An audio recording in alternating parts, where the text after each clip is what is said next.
ಇನ್ನೊಂದ್ಸತಿ ಹಲೋ. ಎಲ್ಲರಿಗೂ ಶುಭೋದಯ. ಡಿಸೆಂಬರ್ ತಿಂಗಳದ ಈ ವಾರದ ಸಚೇತನ ಕಾರ್ಯಕ್ರಮ 4ನೇ ತರಗತಿಯ ವಿದ್ಯಾರ್ಥಿಗಳಿಂದ. ಈ ದಿನದ ವಿಶೇಷ ಏನಪ್ಪಾ ಅಂದ್ರೆ ಸಚೇತನ ಕಾರ್ಯಕ್ರಮ ವಿಶ್ವ ವಿಕಲಚೇತನರ ದಿನ.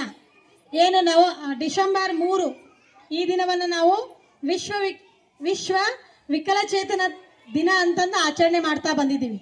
ಹೌದಾ? ವಿಶ್ವ ವಿಕಲಚೇತನ ಅಂದ್ರೆ ವಿಕಲಚೇತನರು ಅಂದ್ರೆ ನಿಮಗೆ ಆಲ್ರೆಡಿ ಗೊತ್ತೈತಿ.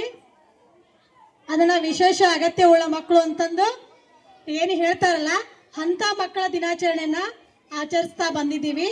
ಆ ಸಚೇತನ ಕಾರ್ಯಕ್ರಮದೊಳಗೂ ನಿಮಗೂ ಕೂಡ ಇದ್ರ ಬಗ್ಗೆ ಬಹಳಷ್ಟು ವಿಷಯಗಳನ್ನ ತಿಳಿಸ್ಲಿ ಅಂಥೇಳಿ ಸಮರ್ಥ ಚವ್ಹಾಣ ಹಾಗೂ ಪವನ್ ಚವ್ಹಾಣ ಈ ಈರ್ವರು ವಿದ್ಯಾರ್ಥಿಗಳು ನಿಮ್ಮ ಮುಂದೆ ಪ್ರಸ್ತುತಪಡಿಸಲಿದ್ದಾರೆ.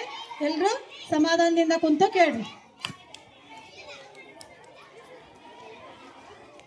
ವಿಶ್ವ ವಿಕಲಚೇತನ ದಿನ ಡಿಸೆಂಬರ್ 3, 1992ರಿಂದ ವಿಶ್ವಸಂಸ್ಥೆಯು ಉತ್ತೇಜಿಸುತ್ತಿರುವ ಅಂತಾರಾಷ್ಟ್ರೀಯ ಆಚರಣೆಯಾಗಿದೆ. ಇದನ್ನು ಜಗತ್ತಿನಾದ್ಯಂತ ವಿವಿಧ ಹಂತದ ಯಶಸ್ಸಿನೊಂದಿಗೆ ಆಚರಿಸಲಾಗುತ್ತಿದೆ. ಅಂಗವೈಕಲ್ಯ ಸಮಸ್ಯೆಗಳ ತಿಳುವಳಿಕೆಯನ್ನು ಉತ್ತೇಜಿಸುತ್ತಿರುವ ಮತ್ತು ಅಂಗವೈಕಲ್ಯ ಹೊಂದಿರುವ ವ್ಯಕ್ತಿಗಳ ಗಣತಿ ಹಕ್ಕುಗಳು ಮತ್ತು ಯೋಗಕ್ಷೇಮಕ್ಕಾಗಿ ಬೆಂಬಲವನ್ನು ಶೂನ್ಯಗೊಳಿಸುವುದು, ಆರ್ಥಿಕ ಮತ್ತು ಸಾಂಸ್ಕೃತಿಕ ಜೀವನದ ಪ್ರತಿಯೊಂದು ಅಂಶದ ಅಂಗವೈಕಲ್ಯ ಹೊಂದಿರುವ ವ್ಯಕ್ತಿಗಳ ಏಕೀಕರಣದಿಂದ ಪಡೆಯಬಹುದಾದ ಲಾಭಗಳ ಅರಿವನ್ನು ಹೆಚ್ಚಿಸಲು ಸಹ ಇದು ಪ್ರಯತ್ನಿಸುತ್ತದೆ. ವ್ಯಕ್ತಿಗಳ ದಿನ ಎಂದು ಕರೆಯಲಾಗುತ್ತಿತ್ತು.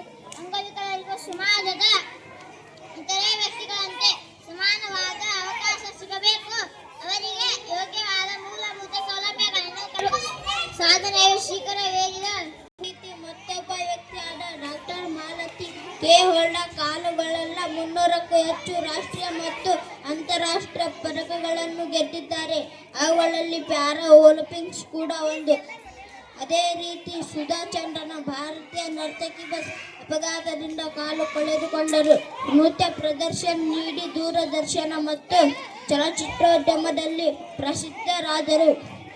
ಇವೆಲ್ಲವನ್ನು ಗಮನಿಸುವುದಾದರೆ ಅಂಗವಿಕಲತೆ ಶಾಪವಲ್ಲ, ಇದು ಕೆಲವರಿಗೂ ಹುಟ್ಟಿನಿಂದ ಬಂದರೆ ಅನೇಕರು ಅಪಘಾತಗಳಿಂದ ಅಂಗವಿಕಲರಾಗುತ್ತಾರೆ. ಅದನ್ನು ಸವಾಲಾಗಿ ಸ್ವೀಕರಿಸಿದರೆ ಸಾಧನೆಯ ಶಿಖರ ಏರಬಹುದು. ಧನ್ಯವಾದಗಳು. ಇದುವರೆಗೂ ವಿಶ್ವ ವಿಕಲಚೇತನರ ಕುರಿತು ತಮಗೆ ಎಷ್ಟು ಸಾಧ್ಯನೋ ಅಷ್ಟು ವಿಷಯಗಳನ್ನು ಕಲೆಕ್ಟ್ ಮಾಡಿ ಈ ದಿನದ ವಿಶೇಷತೆಯನ್ನು ನಿಮ್ಮ ಮುಂದೆ ಸಮರ್ಥ ಚವ್ಹಾಣ್ ಮತ್ತು ಪವನ್ ಚವ್ಹಾಣ್ ಈ ಇಬ್ಬರು ವಿದ್ಯಾರ್ಥಿಗಳು ಏನು ಮಾಡ್ಯಾರಂದ್ರೆ ಭಾಳ ಚೆನ್ನಾಗಿ ಅಚ್ಚುಕಟ್ಟಾಗಿ ಹೇಳಿದಾರ. ಅವರೆಲ್ಲರಿಗೂ ತುಂಬು ಹೃದಯದ ಧನ್ಯವಾದಗಳು.